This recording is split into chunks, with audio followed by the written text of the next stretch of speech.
I was recently speaking to an audience in what you might call ideal conditions. The room was just big enough to fit the 107 people in the audience, seated theatre style. They were an attentive audience.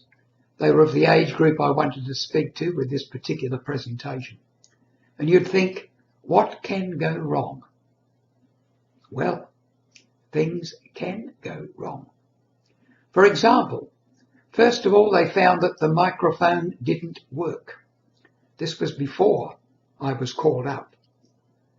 They then spent something like the next 20-25 minutes trying to find somebody to fix the microphone, in which case they had to alter their whole program and have their interval, their tea break, before the meeting.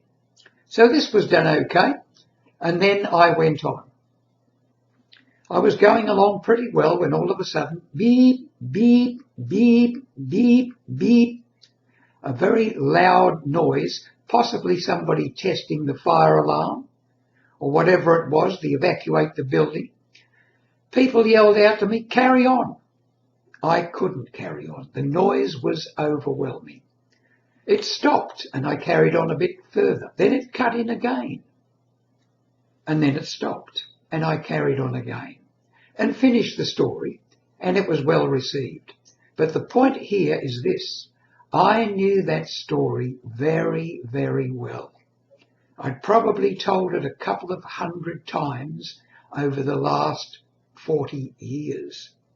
And so even though I slipped and left out a little bit here and there, I was able to make up the bit I've missed out without the audience knowing about it. This is why it's so good to have a practice speech or a practice story that you know very well.